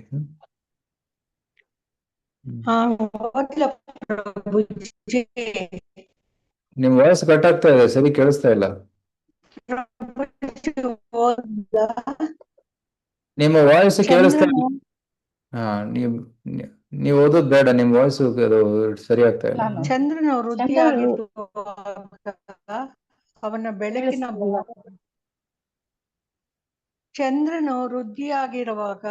ಬೆಳಕಿನ ಭಾಗಗಳು. ಓಕೆ, ಮಹೇಶ್ವರಿ ಮಾತಾಜಿ ಓದಿ. ಚಂದ್ರನ ವೃದ್ಧಿಯಾಗಿರುವಾಗ ಅವನ ಬೆಳಕಿನ ಭಾಗಗಳು ದಿನದಿಂದ ದಿನಕ್ಕೆ ವೃದ್ಧಿಸುತ್ತವೆ. ಹೀಗೆ ವರ್ಧಿಸುತ್ತಿರುವಾಗ ಚಂದ್ರನು ದೇವತೆಗಳಿಗೆ ಹಗಲನ್ನು, ಪಿತೃಗಳಿಗೆ ರಾತ್ರಿಯನ್ನು ಉಂಟು ಮಾಡುತ್ತಾನೆ. ಈ ರೀತಿ ಚಂದ್ರನು 30 ಮುಹೂರ್ತಗಳಲ್ಲಿ, ಎಂದರೆ ಇಡೀ ದಿನದಲ್ಲಿ ಪ್ರತಿಯೊಂದು ನಕ್ಷತ್ರ ಗಣಗಳನ್ನು ಹಾದು ಹೋಗುತ್ತಾನೆ. ಚಂದ್ರನು ಅಮೃತಾಕಾರಿಯಾದ ತಂಪಿಗೆ ಮೂಲನಾದವನು. ಈ ತಂಪು ಆಹಾರ ಧಾನ್ಯಗಳ ಬೆಳವಣಿಗೆಗೆ ಮೇಲೆ ಪ್ರಭಾವ ಬೀರುತ್ತದೆ. ಆದ್ದರಿಂದ ಚಂದ್ರದೇವನು ಎಲ್ಲಾ ಜೀವಿಗಳಿಗೆ ಪ್ರಾಣನಾಗಿದ್ದಾನೆಂದು ಪರಿಗಣಿಸಲಾಗಿದೆ. ಆದ್ದರಿಂದಲೇ ಅದನ್ನು ವಿಶ್ವದೊಳಗಿನ ಪ್ರಧಾನ ಚೇತನ ಶಕ್ತಿಯಾದ ಜೀವ ಎಂದು ಕರೆಯಲಾಗಿದೆ. ಧನ್ಯವಾದಗಳು ಪ್ರಭು. ಹರೇ ಕೃಷ್ಣ. ಸೊ ಎಲ್ಲ ಜೀವಿಗಳಿಗೆ ಆಹಾರವನ್ನು ಕೊಡ್ತಾನೆ, ಪೋಷಣೆಯನ್ನು ಕೊಡ್ತಾನೆ. ಅದಕ್ಕಾಗಿ ಜೀವ ಅಂತೇಳಿ ಹೆಸರು. ಸರ್ವ ಜೀವ ನಿವಹ ಪ್ರಾಣೋ ಜೀವಶ್ಚ ಏಕಂ ಏಕಂ ನಕ್ಷತ್ರಂ ತ್ರಿಂಶತ ಮುಹೂರ್ತೇರ್ ಭುಂಕ್ತೆ. ಸೊ ಎಲ್ಲ ಜೀವಿಗಳಿಗೆ ಜೀವನವನ್ನು ಕೊಡ್ತಾನೆ. ಅದಕ್ಕೋಸ್ಕರ ಚಂದ್ರನಿಗೆ ಜೀವ ಅಂತ ಕೂಡ ಕರೆದಿದ್ದಾರೆ. ಓಕೆ, 10ನೇ ಶ್ಲೋಕದಲ್ಲಿ ಚಂದ್ರನ ಮಹಿಮೆ. ಓಕೆ, ನಾಗರತ್ನ ಮಾತಾಡಿ. ಚಂದ್ರನು ಎಲ್ಲ ಶಕ್ತಿಗಳಿಂದ ಕೂಡಿದವನು. ಆದ್ದರಿಂದ ಅವನು ದೇವೋತ್ತಮ ಪರಮ ಪುರುಷನ ಪ್ರಭಾವವನ್ನು ಪ್ರತಿನಿಧಿಸುತ್ತಾನೆ. ಚಂದ್ರನು ಪ್ರತಿಯೊಬ್ಬನ ಮನಸ್ಸಿನ ಅಧಿದೇವತೆಯಾದುದರಿಂದ ಅವನನ್ನು ಮನೋಮಯ ಎಂದು ಕರೆಯಲಾಗಿದೆ. ಎಲ್ಲ ಸಸ್ಯ ಮೂಲಿಕೆಗಳಿಗೆ ಅವನು ಸತ್ವವನ್ನು ನೀಡುವುದರಿಂದ ಅವನನ್ನು ಅನ್ನಮಯ ಎಂದು ಕರೆಯಲಾಗಿದೆ. ಚಂದ್ರನು ದೇವತೆಗಳನ್ನು, ಪಿತೃಗಳನ್ನು, ಮಾನವ ಜೀವಿಗಳನ್ನು, ಪ್ರಾಣಿ ಪಕ್ಷಿಗಳನ್ನು, ಹಾಗೆಯೇ ಜಂತು, ವೃಕ್ಷ, ಸಸ್ಯಗಳನ್ನು ಸಂತುಷ್ಟಗೊಳಿಸುತ್ತಾನೆ. ಚಂದ್ರನ ಇರುವಿಕೆ ಎಲ್ಲರಿಗೂ ತೃಪ್ತಿಯನ್ನುಂಟು ಮಾಡುತ್ತದೆ. ಆದ್ದರಿಂದ ಅವನನ್ನು ಸರ್ವಮಯ ಎಂದು ಕರೆಯಲಾಗಿದೆ. ಹರೇ ಕೃಷ್ಣ ಪ್ರಭುಜಿ, ಧನ್ಯವಾದಗಳು. ಚಂದ್ರನಿಗೆ ಮನೋಮಯ, ಅನ್ನಮಯ, ಅಮೃತಮಯ, ಸರ್ವಮಯ ಅಂತ ಕರೀತಾರೆ. ಸೊ ಪ್ರತಿಯೊಬ್ಬನ ಮನಸ್ಸಿನ ಅಧಿದೇವತೆ ಚಂದ್ರ. ಅದಕ್ಕೋಸ್ಕರ ಚಂದ್ರನಿಗೆ ಮನೋಮಯ ಅಂತ ಕರೆದಿದ್ದಾರೆ. ಸೊ ಎಲ್ಲ ಇಂದ್ರಿಯಗಳಿಗೆ ಒಬ್ಬೊಬ್ಬ ದೇವತೆ ಇದ್ದಾರೆ. ಸೊ ಮನಸ್ಸಿಗೆ ದೇವರು ಅಂದರೆ ಅಧಿಪತಿ ಚಂದ್ರ. ಹೇಗೆ ಮಾತಿಗೆ ಅಧಿಪತಿ ಅಗ್ನಿ, ಕೈಗೆ ಇಂದ್ರ, ಜೀರ್ಣಶಕ್ತಿಗೆ ವೈಶ್ವಾನರ, ಮೂಗಿಗೆ ಅಶ್ವಿನಿ ಕುಮಾರರು, ಕಿವಿಗಳಿಗೆ ದಿಕ್ಪಾಲಕರು, ರೈಟ್, ನಾಲಿಗೆಗೆ ವರುಣ. ಈ ರೀತಿ ಪ್ರತಿಯೊಂದು ಅಂಗಕ್ಕೆ ಒಂದೊಂದು ಒಬ್ಬೊಬ್ಬ ದೇವತೆ ಇದ್ದಾರೆ. ಸೊ ಅದೇ ರೀತಿ ಮನಸ್ಸಿಗೆ ದೇವತೆ ಚಂದ್ರ. ಸೊ ಚಂದ್ರನಿಗೆ ಅನ್ನಮಯ ಅಂತ ಕರೀತಾರೆ, ಯಾಕಂದ್ರೆ ಎಲ್ಲ ಸಸ್ಯ ಮೂಲಿಕೆಗಳಿಗೆ ಶಕ್ತಿಯನ್ನು ನೀಡುತ್ತಾನೆ. ಸೋಮೋ ಭೂತ್ವ ರಸಾತ್ಮಕ ಪುಷ್ಣಾಮಿ ಚೌಷಧಿ ಸರ್ವ ಸೋಮೋ ಭೂತ್ವ ರಸಾತ್ಮಕ. 15ನೇ ಅಧ್ಯಾಯದಲ್ಲಿ ಕೃಷ್ಣ ಹೇಳ್ತಾನೆ, ಎಲ್ಲ ಗಿಡಮೂಲಿಕೆಗಳಿಗೆ ಸ್ವಾದವನ್ನು ಕೊಡುವನು ನಾನು ಅಂತ. ಅಮೃತಮಯ, ಎಲ್ಲ ಜೀವಿಗಳಿಗೆ ಜೀವನದ ಮೂಲ. ಚಂದ್ರನ ಕಿರಣದಲ್ಲಿ ಅಮೃತವಿದೆ. ಸೊ ಅಮೃತದ ಸ್ಪರ್ಶವಾದಾಗ ಎಲ್ಲ ಜೀವಿಗಳಿಗೆ ಜೀವ ಸಿಗುತ್ತೆ. ಅಂದರೆ ಸರ್ವಮಯ, ದೇವತೆಗಳನ್ನು, ಪಿತೃಗಳನ್ನು, ಮಾನವ ಜೀವಿಗಳನ್ನು, ಪ್ರಾಣಿ ಪಕ್ಷಿಗಳನ್ನು, ಹಾಗೆಯೇ ಜಂತು, ವೃಕ್ಷ, ಸಸ್ಯಗಳನ್ನು ಸಂತುಷ್ಟಗೊಳಿಸುತ್ತಾನೆ. ಸೊ ಸರ್ವ ಅಂದರೆ ಎಲ್ಲರನ್ನೂ ಸಂತೋಷಗೊಳಿಸ್ತಾನೆ. ರೈಟ್. ಸೊ ಅವನಿಗೆ ಸೂರ್ಯನ ಕಿರಣಕ್ಕಿಂತಲೂ ಚಂದ್ರನ ಕಿರಣಗಳು ತುಂಬಾ ಇಷ್ಟ ಆಗ್ತವೆ, ಯಾಕಂದ್ರೆ ತುಂಬಾ ಶೀತಲವಾಗಿರ್ತದೆ. ಅದಕ್ಕೆ ಕೃಷ್ಣನ ಸೌಂದರ್ಯವನ್ನ ಚಂದ್ರಕ್ಕೆ ಹೋಲಿಸಿದ್ದಾರೆ, ವೃಂದಾವನ ಚಂದ್ರ. ರೈಟ್. ನಿತಾಯ ಪದ ಕಮಲ ಕೋಟಿ ಚಂದ್ರ ಸುಶೀತಲ. ಭಗವಂತನ ಪಾದ ಕೋಟಿ ಚಂದ್ರಗಳಷ್ಟು ಸುಶೀತಲವಾಗಿದೆ. ಸೊ ಈ ರೀತಿ ಭಗವಂತನ ಸೌಂದರ್ಯ, ಭಗವಂತನ ಗುಣಗಳನ್ನ ಚಂದ್ರನಿಗೆ ಹೆಚ್ಚು ಹೋಲಿಸಿದ್ದಾರೆ. ಸೊ ಚಂದ್ರನ ಮಹಿಮೆಯನ್ನು ಕೇಳಿದ್ವಿ. ಈಗ 28 ನಕ್ಷತ್ರಗಳು. ಸೊ ಚಂದ್ರನ ಮೇಲೆ, ಸೊ ಭೂಮಿಯ ಮೇಲೆ ಸೂರ್ಯ, ಸೂರ್ಯನ ಮೇಲೆ ಚಂದ್ರ. ಸೊ ಚಂದ್ರನ ಮೇಲೆ ಇದ್ದಾವೆ ರಾಶಿಗಳು, 28 ನಕ್ಷತ್ರಗಳು ಮತ್ತೆ ರಾಶಿಗಳ ಗುಂಪುಗಳು. ಸೊ ದಯವಿಟ್ಟು ಓದಿ. ಯಶೋಧ ಮಾತಾಜಿ ಓದಿ. ಹರೇ ಕೃಷ್ಣ. ಚಂದ್ರನ ಮೇಲೆ 2 ಲಕ್ಷ ಯೋಜನೆಗಳು, 16 ಲಕ್ಷ ಮೈಲಿಗಳ ಎತ್ತರದಲ್ಲಿ ಅನೇಕ ನಕ್ಷತ್ರಗಳಿವೆ. ದೇವೋತ್ತಮ ಪರಮಪುರುಷನ ಪರಮ ಇಚ್ಛೆಗೆ ಅನುಗುಣವಾಗಿ ಅವು ಕಾಲಚಕ್ರಕ್ಕೆ ಬದ್ಧವಾಗಿವೆ. ಆ ನಕ್ಷತ್ರಗಳು ಸುಮೇರು ಪರ್ವತವನ್ನು ಮತ್ತು ಬಲಕ್ಕೆ ಮಾಡಿಕೊಂಡು ಚಲಿಸುತ್ತವೆ. ಅವುಗಳು ಚಲಿಸುವ ರೀತಿಯು ಸೂರ್ಯನು ಚಲಿಸುವ ರೀತಿಗಿಂತ ಭಿನ್ನವಾದುದು. ಒಟ್ಟು 28 ಮುಖ್ಯ ನಕ್ಷತ್ರಗಳಿವೆ. ಅವುಗಳಲ್ಲಿ ಅಭಿಜಿತ್ ಎಂಬ ನಕ್ಷತ್ರ ಪ್ರಧಾನವಾದದ್ದು. ಹರೇ ಕೃಷ್ಣ. ತತೋ ಉಪರಿಷ್ಟಾದ್ 2,00,000 ನಕ್ಷತ್ರಾಣಿ ಮೇರುಂ ದಕ್ಷಿಣೇನೈವ ಕಾಲಯಾನ ಈಶ್ವರಯೋಜಿತಾನಿ ಸಹ ಅಭಿಜಿತ್ ಅಷ್ಟವಿಂಶತಿ. ರೈಟ್, ಅಭಿಜಿತ್ ನಕ್ಷತ್ರ ಸೇರಿ ಟೋಟಲ್ 28 ನಕ್ಷತ್ರಗಳು. ಸೊ ಈ ರೀತಿ ಈ 28 ನಕ್ಷತ್ರಗಳು ಕಾಲಚಕ್ರವನ್ನ ಮೇರು ಪರ್ವತದ ಸುತ್ತಲೂ ಸುತ್ತುತ್ತಾ ಇದ್ದಾವೆ. ಸೊ ಹಿಂದಿನ ಒಂದು ವಿಡಿಯೋದಲ್ಲಿ ನಾನು ತೋರಿಸಿದ್ದೆ ಮೇರು ಪರ್ವತದ ಮೇಲೆ ಈ ನಕ್ಷತ್ರ ಮಂಡಳಿವೆ. ಸೊ ನೆಕ್ಸ್ಟ್ ಈಗ 12ನೇ ಶ್ಲೋಕದಿಂದ ಸುಮಾರು 17ನೇ ಶ್ಲೋಕದವರೆಗೂ ಎಲ್ಲ ಗ್ರಹಗಳ ವರ್ಣನೆ ಬರ್ತದೆ. ಈಗ ಶುಕ್ರ ಗ್ರಹ ತುಂಬಾ ಒಳ್ಳೆ ಗ್ರಹ, ಅನುಕೂಲಕರ ಗ್ರಹ. ಯಾರಿಗೆ ಶುಕ್ರ ಕಾಲ ಚೆನ್ನಾಗಿದೆ ಅವರಿಗೆ ಅವರ ಜೀವನದಲ್ಲಿ ಸಮೃದ್ಧಿ, ಭೌತಿಕ ಸುಖ ಎಲ್ಲ ಬರ್ತದೆ. ಸೊ ಶುಕ್ರ ಗ್ರಹದ ಬಗ್ಗೆ ಓದಿ. ಸುನಂದ ಮಾತಾಜಿ ಓದಿ. ಹರೇ ಕೃಷ್ಣ ಪ್ರಭುಜಿ ದಂಡಾರ್ಥ. ಈ ನಕ್ಷತ್ರ ಗಣಕ್ಕಿಂತ 16 ಲಕ್ಷ ಮೈಲಿಗಳ ಮೇಲೆ ಶುಕ್ರ ಗ್ರಹವಿದೆ. ಅದು ಹೆಚ್ಚು ಕಡಿಮೆ ಸೂರ್ಯನಂತೆಯೇ ತೀವ್ರ ಮಂದ ಮತ್ತು ಸಾಮಾನ್ಯ ವೇಗಗಳಲ್ಲಿ ಚಲಿಸುತ್ತದೆ. ಶುಕ್ರ ಗ್ರಹವು ಕೆಲವು ಸಲ ಸೂರ್ಯನ ಹಿಂದೆ, ಕೆಲವು ಸಲ ಅವನ ಮುಂದೆ, ಮತ್ತೆ ಕೆಲವು ಸಲ ಸೂರ್ಯನ ಜೊತೆಗೆ ಚಲಿಸುತ್ತದೆ. ಕೆಲವು ಗ್ರಹಗಳು ತಮ್ಮ ಪ್ರಭಾವದಿಂದ ಮಳೆಗೆ ಅಡ್ಡಿಯುಂಟು ಮಾಡುತ್ತವೆ. ಆದರೆ ಶುಕ್ರ ಗ್ರಹವು ಅಂತಹ ಅಡ್ಡಿತಡೆಗಳನ್ನು ನಿವಾರಿಸುತ್ತದೆ. ಶುಕ್ರ ಗ್ರಹದ ಇರುವಿಕೆ ಮಳೆಯಾಗುವಂತೆ ಮಾಡುತ್ತದೆ. ಆದ್ದರಿಂದ ಈ ವಿಶ್ವದ ಜೀವಿಗಳಿಗೆಲ್ಲ ಶುಕ್ರ ಬಹಳ ಅನುಕೂಲಕರವಾದ ಗ್ರಹ. ವಿದ್ವಾಂಸರು ಇದನ್ನು ಒಪ್ಪಿಕೊಂಡಿದ್ದಾರೆ. ಸೊ ಶುಕ್ರ ಗ್ರಹ ವೆರಿ ಗುಡ್ ಪ್ಲಾನೆಟ್, ಒಳ್ಳೆಯ ಗ್ರಹ. ಸೊ ಇದನ್ನ ಇಂಗ್ಲಿಷ್ ಅಲ್ಲಿ ವೀನಸ್ ಅಂತ ಕರೀತಾರೆ. ವೀನಸ್. ಸೊ ಇದು ಬ್ರೈಟ್ ಸ್ಟಾರ್, ತುಂಬಾ ಹೆಚ್ಚು ಪ್ರಕಾಶಮಯವಾಗಿದೆ. ಸೊ ನೀವು ಆಕಾಶದಲ್ಲಿ ನೋಡಿದಾಗ ಯಾವ ನಕ್ಷತ್ರ ಹೆಚ್ಚು ಹೊಳಿತಾ ಇದೆಯಲ್ಲ ಅದೇ ಶುಕ್ರ. It's Venus. ಈಗ ಕೆಲವೊಂದು ಅಪ್ಲಿಕೇಶನ್ಸ್ ಬರ್ತವೆ ಮೊಬೈಲಲ್ಲಿ ತಾವು ಆ ಒಂದು ಆ್ಯಪ್, ಸ್ಕೈ ವ್ಯೂ ಅಂತ ಬರುತ್ತೆ ಒಂದು app. Sky view app download ಮಾಡ್ಕೊಂಡು ಆಕಾಶದಲ್ಲಿ ನೋಡಿದ್ರೆ ಅದು ತೋರಿಸುತ್ತೆ ಎಲ್ಲಿ ಯಾವ ಗ್ರಹವಿದೆ ಅಂತ. ನಮ್ಮ ಬರಿಗಣ್ಣಿ ಕಾಣಿಸ್ಲಿಕ್ಕಿಲ್ಲ, ಆದ್ರೆ ಆ್ಯಪ್ ಯೂಸ್ ಮಾಡಿಕೊಂಡು ತಾವು ಆಕಾಶದಲ್ಲಿ ನೋಡಿದ್ರೆ ಅದು ತೋರಿಸ್ತದೆ ಎಲ್ಲಿ ಯಾವ ನಕ್ಷತ್ರ ಇದೆ. ಸೊ ಇದು ಮಕ್ಕಳಿಗೂ ಕೂಡ ಒಳ್ಳೇದು ಪಾಠ ಕಲಿಸೋದಕ್ಕೆ. ಇಲ್ಲಿ ಸೂರ್ಯ ಇದ್ದಾನೆ, ಇಲ್ಲಿ ಮಂಗಳ ಇದ್ದಾನೆ, ಇಲ್ಲಿ ಶುಕ್ರ ಇದ್ದಾನೆ, ಇಲ್ಲಿ ಶನಿ ಇದ್ದಾನೆ, ಇಲ್ಲಿ ಜುಪಿಟರ್ ಇದ್ದಾನೆ. ರೈಟ್. ಮಂಗಳ ಮತ್ತೆ ಶುಕ್ರ ಗ್ರಹವನ್ನ ನಾವು ಕಣ್ಣಿಂದ ನೋಡ್ಬೋದು, ಬರಿಗಣ್ಣಿನಿಂದ ನೋಡ್ಬೋದು. ಯಾಕಂದ್ರೆ ಮಂಗಳ ಸ್ವಲ್ಪ ಕೆಂಪು, so it's like reddish colour. Mars is reddish colour.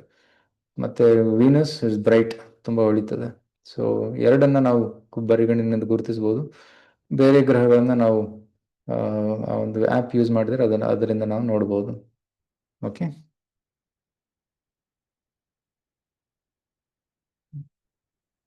Next ಬುಧವಾರ. ನೋಡಿ ವಾರಗಳು ನೋಡಿ. ಫಸ್ಟ್ ಯಾವುದು? ರವಿವಾರ, ರೈಟ್, ಸೂರ್ಯ. ನಂತರ ಸೋಮವಾರ, ಯಾಕಂದ್ರೆ ಸೋಮ ಸೂರ್ಯನಿಗಿಂತ ಮೇಲಿದ್ದಾನೆ. ಸೂರ್ಯ ಭೋರ ಲೋಕದಲ್ಲಿ ಬರ್ತಾರೆ. ಭೂಲೋಕದಲ್ಲಿ ನಾವಿದ್ದೀವಿ. ಭುವಸ್ವಹ. ಭೂರ್ ಲೋಕದಲ್ಲಿ ಸೂರ್ಯ. ಸ್ವರ್ಗಲೋಕದಲ್ಲಿ ಚಂದ್ರ. ಅದು ಸ್ವರ್ಗಲೋಕದ ಮೇಲುಗಡೆ ಬೇರೆ ಗ್ರಹಗಳಿದ್ದಾವೆ, ಈ ನಕ್ಷತ್ರ ಮಂಡಲ ಮತ್ತು ಬೇರೆ ಗ್ರಹಗಳಿದ್ದಾವೆ. ಸೊ ರವಿವಾರ, ಸೋಮವಾರ, ನಂತರ ಮಂಗಳವಾರ, ನಂತರ ಬುಧವಾರ. ಸೊ ಇಲ್ಲಿ ಶುಕ್ರದ ವರ್ಣನೆ ಬಂತು, ನಂತರ ಬುಧವಾರ, ನಂತರ ಮಂಗಳವಾರ, ಬುಧವಾರ, ಗುರುವಾರ, ಶುಕ್ರ, ಶನಿ. ಸೊ ಟೋಟಲ್ 7 ಡೇಸ್, 7 ಗ್ರಹಗಳು, 7 ವಾರಗಳು. ನಂತರ ಇದು ಏನಂತಾರೆ, ರಾಹು ಮತ್ತೆ Ketu, they are additional, they are invisible planets. ಅವು ಕಣ್ಣಿಗೆ ಕಾಣಿಸ್ಕೊಳ್ಳೋದಿಲ್ಲ, ದೇ ಆರ್ ಇನ್ವಿಸಿಬಲ್. ಸೊ ಆದ್ರೆ ಅದರ ಪ್ರಭಾವ ಇರ್ತದೆ, ಬಟ್ ಅವುಗಳನ್ನ ವಾರದಲ್ಲಿ ಗಣನೆ ಮಾಡುವುದಿಲ್ಲ. So they are extra planets. Next ಇದು ಓದಿ 13ನೇ ಶ್ಲೋಕ.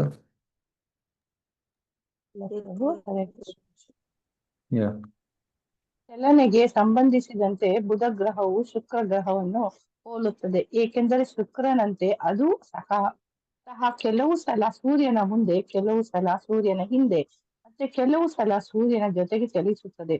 ಅದು ಶುಕ್ರ ಗ್ರಹಕ್ಕಿಂತ 16 ಲಕ್ಷ ಮೈಲಿ ಮೇಲೆ ಅಥವಾ ಭೂಮಿಗಿಂತ 72 ಲಕ್ಷ ಮೈಲಿ ಮೇಲೆ ಇದೆ. ಬುಧ ಚಂದ್ರನ ಪುತ್ರ. ಈ ಗ್ರಹವು ವಿಶ್ವದ ನಿವಾಸಿಗಳಿಗೆ ಬಹುಮಟ್ಟಿಗೆ ಎಲ್ಲಾ ಕಾಲದಲ್ಲೂ ಮಂಗಳಕರವಾದದ್ದು. ಆದರೆ ಅದು ಸೂರ್ಯನೊಂದಿಗೆ ಚಲಿಸದೆ ಇರುವ ಸಂದರ್ಭದಲ್ಲಿ ಬಿರುಗಾಳಿ, ಧೂಳಿ, ಅವ್ಯವಸ್ಥಿತ ದೃಷ್ಟಿ ಮತ್ತು ಜಲವಿಲ್ಲದ ಮೋಡಗಳನ್ನು ಸೂಚಿಸುತ್ತದೆ. ಹೀಗೆ ಬುಧ ಗ್ರಹವು ಅತಿವೃಷ್ಟಿ, ಅನಾವೃಷ್ಟಿಗಳಿಂದ ಭಯಕಾರಕ ಸನ್ನಿವೇಶವನ್ನು ಸೃಷ್ಟಿಸುತ್ತದೆ. ಧನ್ಯವಾದಗಳು. ಹರಿ ಕೃಷ್ಣ. ಸೊ ಅದು ಸೂರ್ಯನಿಂದ ದೂರ ಹೋದ್ರೆ ಅವಾಗ ಸ್ವಲ್ಪ ವಿಪತ್ತುಗಳಾಗ್ತವೆ, ರೈಟ್. ಸೈಕ್ಲೋನ್ಸು ಮತ್ತೆ ಅತಿವೃಷ್ಟಿ, ಅನಾವೃಷ್ಟಿ ಇದೆಲ್ಲ ಆಗ್ತದೆ. ಸೊ ಬುಧ ಯಾರು? ಚಂದ್ರನ ಮಗ. ಸೊ ಚಂದ್ರನ ಮಗನಾದ ಕಾರಣ ಬುಧ. ಸೊ ಚಂದ್ರನ ಜೊತೆ ಈಸ್ ಫೇವರಬಲ್, ಬಟ್ ಚಂದ್ರನ ಜೊತೆ is very favourable planet. Next ನೋಡಿ ಮಂಗಳ. ಮಂಗಳ ಹೆಸರು ಮಂಗಳ, ಆದರೆ ಅಶುಭ ಗ್ರಹ ಇದು. ಸೊ ಇದರಿಂದ ಹೆಚ್ಚು ತೊಂದರೆ ಆಗ್ತದೆ. ಸೊ ಓದಿ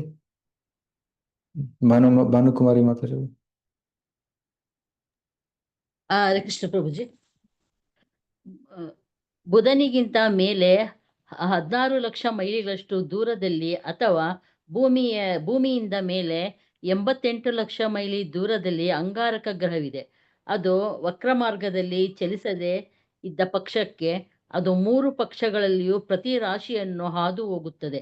ಈ ರೀತಿ ಅದು ಒಂದರ ನಂತರ ಮತ್ತೊಂದರಂತೆ ಎಲ್ಲ 12 ರಾಶಿಗಳ ಮೂಲಕವೂ ಹಾಯುತ್ತದೆ.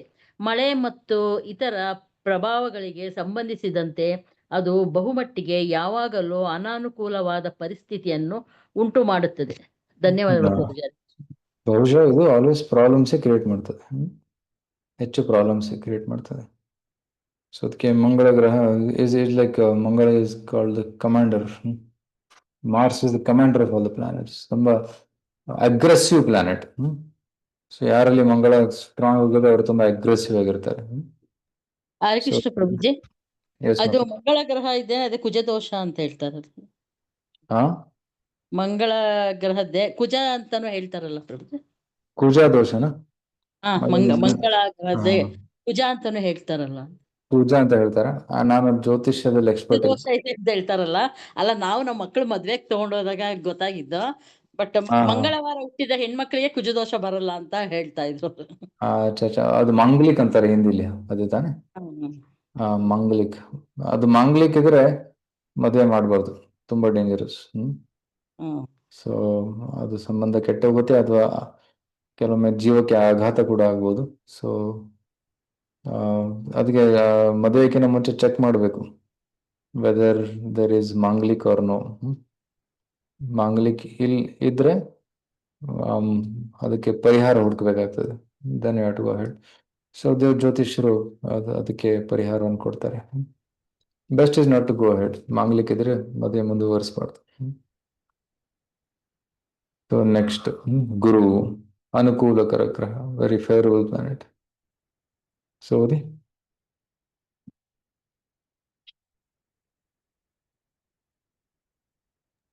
ಯಾರ ತರ?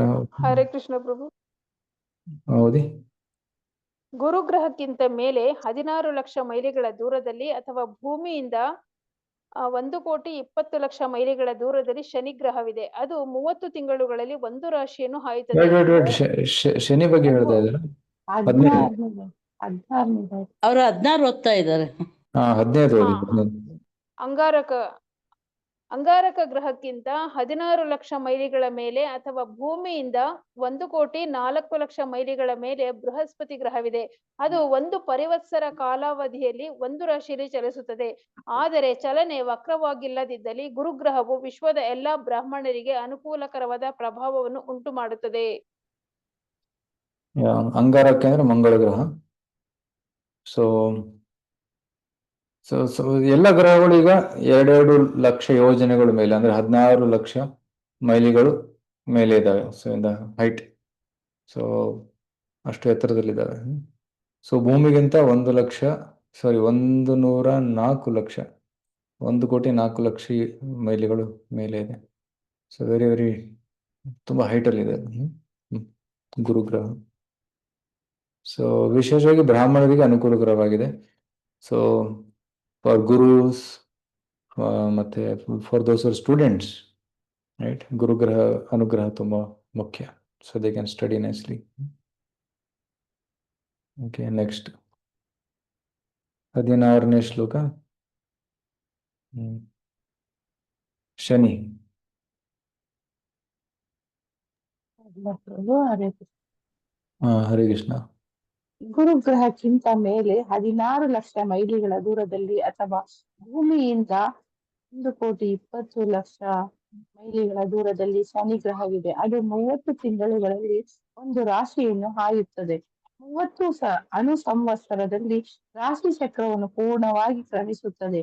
ಈ ಗ್ರಹವು ಪ್ರಪಂಚದ ಸ್ಥಿತಿಗತಿಗಳ ಮೇಲೆ ಯಾವಾಗಲೂ ಅಮಂಗಳಕರವಾದ ಪ್ರಭಾವವನ್ನುಂಟು ಮಾಡುತ್ತದೆ. ಧನ್ಯವಾದಗಳು ಪ್ರಭು. ಹರೇ ಕೃಷ್ಣ. ಶನಿ ಗ್ರಹ ಇಸ್ ಅಮಂಗಳ. ಸೊ ಶನಿ ತುಂಬಾ ಸ್ಲೋ. ಎಲ್ಲಾ ಗ್ರಹಗಳಲ್ಲಿ ಶನಿ ತುಂಬಾ ಸ್ಲೋ ಆಗಿ ಮೂವ್ ಆಗ್ತಾನೆ. ಸೊ 30 ವರ್ಷದಲ್ಲಿ, right, it takes 30 years to cover the zodiac. ಈಗ ಸೂರ್ಯ 1 ವರ್ಷದಲ್ಲಿ ಕಾಲಚಕ್ರವನ್ನು ಸುತ್ತಾನೆ, ಶನಿಗೆ 30 ವರ್ಷ ಬೇಕಂತೆ ಸುತ್ತೋದಿಕ್ಕೆ. ಸೊ ಒಂದು ರಾಶಿಯನ್ನ ದಾಟೋದಕ್ಕೆ ಸುಮಾರು 2.5 ವರ್ಷ ಬೇಕು ಶನಿಗೆ. ಸೊ ಸಪೋಸ್ ಶನಿ ಒಂದು ರಾಶಿ ಬಂದಿದ್ದಾನೆ, ಸಪೋಸ್ 3 ರಾಶಿಗಳಿವೆ, ಒಂದು ರಾಶಿ ಪ್ರವೇಶ ಮಾಡಿದ 2.5 ವರ್ಷ, ನಂತರ ಮಧ್ಯದ ರಾಶಿ ಬಂದ 2.5 ವರ್ಷ, ನಂತರ ರಾಶಿ 3ನೇ ವರ್ಷ ಎಕ್ಸಿಟ್ ಆಗ್ತಾನೆ 2.5 ವರ್ಷ. So total 7.5 years. 2.5, 2.5, 5 + 2.5, 7.5. ಇದಕ್ಕೆ ಸಾಡೆ ಸಾತಿ ಅಂತ ಕರೀತಾರೆ, ರೈಟ್. ರಾಶಿ ಪ್ರವೇಶ ಒಂದು ರಾಶಿ ಮುಂಚೆ, ಒಂದು ರಾಶಿ ನಂತರ. ಸೊ ಟೋಟಲ್ ಅದು ಎಫೆಕ್ಟ್ 7.5 ವರ್ಷ ಇರ್ತದೆ. ಅದಕ್ಕೆ ಸಾಡೆ ಸಾತಿ ಅಂತ ಕರೀತಾರೆ. ಸೊ ಸಾಡೆ ಸಾತಿ ಬಂದಾಗ ಶನಿ ದೇವರು ನಮ್ಮ ಕರ್ಮಗಳೆಲ್ಲ ನಮಗೆ ಕೊಡ್ತಾ ಹೋಗ್ತಾನೆ, ರೈಟ್. ಸೊ ಶನಿ ಗ್ರಹ, so it is good because it makes a serious in bhakti. ಭಕ್ತರಿಗೆ ಒಳ್ಳೇದು ಶನಿ ಗ್ರಹ. ಯಾಕಂದ್ರೆ ಶನಿ ಗ್ರಹದ ಪ್ರಭಾವ ಬಂದಾಗ ಕೃಷ್ಣ ಅಂತ ಬರ್ತಾರೆ, ಓಡೋಡ್ ಬರ್ತಾರೆ. So that's why it is good for devotional service. ಭಕ್ತಿ ಸೇವೆಗೆ ತುಂಬಾ ಒಳ್ಳೇದು. ಶನಿ ಕೂಡ ಸೂರ್ಯನ ಪುತ್ರ, right, he son of Surya. So it's very good. Is also devotee, ಅವನು ಕೂಡ ಭಕ್ತ. ಆದ್ರೆ ನಮ್ಮ ಕೆಟ್ಟ ಕರ್ಮಗಳನ್ನ ನಮ್ಗೆ ಕೊಡ್ತಾ ಹೋಗ್ತಾನೆ. ಬಟ್ ಭಕ್ತರಿಗೆ ಒಳ್ಳೆಯವನು, ಯಾಕಂದ್ರೆ ಆ ಕೆಟ್ಟ ಸಮಯದಲ್ಲಿ ಭಕ್ತರು ತಮ್ಮ ಭಕ್ತಿ ಸೇವೆಯನ್ನ ಇನ್ನಷ್ಟು ತೀವ್ರಗೊಳಿಸ್ತಾರೆ. They become more serious in ಭಕ್ತಿ. ಸೊ ಅದಕ್ಕೆ ಭಕ್ತರು ಶನಿ ಕಾಲ ಬರಲಿ, ರಾಹುಕಾಲ ಬರಲಿ, ಮಂಗಳ ಕಾಲ ಬರಲಿ, ಏನೇ ಬರಲಿ, ಹರೇ ಕೃಷ್ಣ ಅಂತ ಜೀವನ ನಡೆಸ್ತಾ ಇರೋದು. ಏನ್ ಕರ್ಮ ಬರುತ್ತೋ ಬರ್ಲಿ, ರೈಟ್. ಕುಲಶೇಖರ ಮಹಾರಾಜ್ ಹೇಳ್ತಾರಲ್ಲ, ನಾಹಂ ವಂದೇ ತವ ಚರಣಯೋರ್ ದ್ವಂದ್ವ ಮದ್ವಂದ್ವ ಹೇತು ಕುಂಭೀ ಪಾಕಂ ಗುರುಮಪಿ ಹರೇ ನಾರಕಂ ನಾಪನೇತುಂ ರಮ್ಯಾ ರಾಮ ಮೃದುತನುಲತಾನಂದನೇನಾಪಿರಂತುಂ ಭಾವೇ ಭಾವೇ ಹೃದಯ ಭವನೆ ಭಾವೇಯಂ ಭವಂತಂ ನಾಸ್ತಾ ಧರ್ಮೇ ನವ ಸುನಿಚಯೇ ನೈವ ಕಾಮೋಪಭೋಗೆ ಯದ್ಭಾವ್ಯಂ ತದ್ಭವತು ಭಗವನ್ ಪೂರ್ವಕರ್ಮಾನುರೂಪಂ. ನನ್ನ ಹಿಂದಿನ ಕರ್ಮದಂತೆ ಯಾವ ಕರ್ಮ ಬರಬೇಕು ಬರಲಿ, ರೈಟ್. ಏತತ್ ಪ್ರಾರ್ಥ್ಯಂ ಮಮ ಬಹುಮತಾಂ ಜನ್ಮ ಜನ್ಮಾಂತರೇಪಿ ತ್ವತ್ಪಾದಾಂಬೋರುಹಯುಗಗತ ನಿಶ್ಚಲ ಭಕ್ತಿರಸ್ತು. ನನ್ನ ಜೊತೆ ಏನೇ ಆಗಲಿ, ಆದರೆ ಭಗವಂತ ನನ್ನ ಮತಿ ನಿನ್ನ ಪಾದಕಮಲದ ಭಕ್ತಿಯಲ್ಲಿ ಸ್ಥಿರವಾಗಿರ್ಲಿ ಅಂತ ನಾನು ಬೇಡ್ಕೊಂತೀನಿ ಅಂತ ಕುಲಶೇಖರ ಮಹಾರಾಜರು ಪ್ರಾರ್ಥನೆ ಮಾಡ್ತಾರೆ, ರೈಟ್. ಸೊ ಈ ಗ್ರಹ ದೋಷಗಳು ಬಂದಾಗ ನಾವು ಏನಂತಾರೆ, ಡಿಸ್ಟರ್ಬ್ ಆಗ್ಬಾರ್ದು, ನಮ್ಮ ಭಕ್ತಿ ಸೇವೆಯನ್ನು ಇನ್ನಷ್ಟು ತೀವ್ರಗೊಳಿಸಿಕೊಳ್ಳಬೇಕು ಅಂತ ಹೇಳ್ತಾರೆ. ಸೊ ದಟ್ ಈಸ್ ಶನಿ ಗ್ರಹ. ಮತ್ತೆ ಲಾಸ್ಟ್, ಸೊ ಸಪ್ತಋಷಿಗಳು ಧ್ರುವಲೋಕವನ್ನು ಪ್ರದಕ್ಷಿಣೆ ಮಾಡುತ್ತಾರೆ. Okay, last ಯಾರುತ್ತೀರಾ? ಪ್ರಭಾ ಮತ್ತೆ ಜ್ಯೋತಿ. ಹರೇ ಕೃಷ್ಣ ಪ್ರಭುಜಿ. ಶನಿಗ್ರಹದ ಮೇಲೆ 88 ಲಕ್ಷ ಮೈಲಿಗಳಷ್ಟು ಮೇಲೆ ಅಥವಾ ಭೂಮಿಯಿಂದ 7,08,000 ಮೈಲಿಗಳಷ್ಟು ಮೇಲೆ ಸಪ್ತ ಋಷಿಗಳ ನೆಲೆ ಇದೆ. ಅವರು ಯಾವಾಗಲೂ ವಿಶ್ವದ ನಿವಾಸಿಗಳು ಕಲ್ಯಾಣವನ್ನು ಚಿಂತಿಸುವವರು. ಅವರು ಧ್ರುವಲೋಕವೆಂಬ ಹೆಸರಿನಿಂದ ಪ್ರಸಿದ್ಧವಾಗಿರುವ ಪ್ರಭು ವಿಷ್ಣುವಿನ ಪರಮ ಧಾಮವನ್ನು ಪ್ರದಕ್ಷಿಣೆ ಮಾಡುವರು. ಹರೇ ಕೃಷ್ಣ ಪ್ರಭು. ಸೊ ಶನಿಗ್ರಹದ ಮೇಲೆ ಅಥವಾ ಭೂಮಿಯಿಂದ ಸುಮಾರು 13 ಲಕ್ಷ ಯೋಜನೆಗಳಷ್ಟು ಮೇಲೆ ಇದೆ ಧ್ರುವಲೋಕ. ಸೊ ಅದರ ಮೇಲೆ ಜಸ್ಟ್ ಅದರ ಕೆಳಗಡೆ ಸಪ್ತರ್ಷಿ ಮಂಡಲ. ಸೊ ಸಪ್ತ ಋಷಿಗಳು ಧ್ರುವಧಾರೆಯನ್ನು ಸುತ್ತಾ ಇದ್ದಾರೆ, ಪ್ರದಕ್ಷಿಣೆ ಮಾಡ್ತಾ ಇದ್ದಾರೆ. ಧ್ರುವಲೋಕದಲ್ಲಿ ಧ್ರುವ ಮಹಾರಾಜರಿದ್ದಾರೆ. ಅದು ಧ್ರುವಲೋಕದ ಹತ್ತಿರವೇ ಶ್ವೇತ ದ್ವೀಪವಿದೆ. ಅಲ್ಲಿ ಭಗವಂತ ಕ್ಷೀರೋದಕ್ಷ ವಿಷ್ಣು ಅಲ್ಲಿ ನೆಲೆಸ್ತಾ ಇದ್ದಾರೆ. ಸೊ ಅಲ್ಲಿ ಭಗವಂತನ ಪೂಜೆ ಮಾಡ್ತಾರೆ. ಸೊ ಸಪ್ತ ಋಷಿಗಳಲ್ಲಿ ಸುತ್ತಾ ಇರ್ತಾರೆ. ಸಪ್ತ ಋಷಿಗಳ ಗ್ರಹಗಳು ಫಿಕ್ಸ್ ಆಗಿದ್ದಾವೆ. ಅದೇ ಅಲ್ಲಿ ಯಾರು ಅಂದ್ರೆ ರೂಲ್ ಮಾಡ್ತಾರೆ ಅದು ಚೇಂಜ್ ಆಗ್ತಾ ಇರ್ತದೆ. ಸೊ ಪ್ರತಿ ಮನ್ವಂತರದಲ್ಲಿ ಆ ಸಪ್ತ ಋಷಿಗಳು ಬದಲಾಗ್ತಾ ಇರ್ತವೆ. ಸೊ ಈಗ ವಯೋಸ್ವತ ಮನ್ವಂತರ. ಸೊ ಈಗ ಸಪ್ತ ಋಷಿಗಳಿದ್ದಾರೆ. ಮುಂದಿನ ಮನ್ವಂತರದಲ್ಲಿ ಸಪ್ತ ಋಷಿಗಳು ಬದಲಾಗ್ತಾರೆ. ಹಿಂದಿನ ಮನ್ವಂತರದೊಳಗೂ ಸಪ್ತ ಋಷಿಗಳು ಬದಲಾಗಿದ್ರು. ಸೊ ಇದನ್ನ 8ನೇ ಸ್ಕಂದದಲ್ಲಿ ವರ್ಣನೆ ಮಾಡಿದ್ದಾರೆ. ಯಾವ ಮನ್ವಂತರದಲ್ಲಿ ಯಾರು ಸಪ್ತ ಋಷಿಗಳಿಂದ ಪದವಿಯನ್ನು ಹೊಂದಿರ್ತಾರೆ ಅನ್ನೋದನ್ನ ವರ್ಣನೆ ಮಾಡಿದ್ದಾರೆ. ಓಕೆ. ಸೊ ಈ ರೀತಿ ನಾವು ಇವತ್ತು ಚಂದ್ರ ಮತ್ತೆ ಇತರ ಗ್ರಹಗಳ ಚಲನೆಯ ಬಗ್ಗೆ ಚರ್ಚೆಯನ್ನ ಮಾಡಿದ್ದೇವೆ. ಸೊ ಈಗ ತುಂಬಾ ಟೆಕ್ನಿಕಲ್ ಚರ್ಚೆ ಆಗಿತ್ತು. ಈಗ ಕೆಲವೊಂದು ಕಥೆಗಳನ್ನ ನಾನು ಹೇಳ್ತೀನಿ.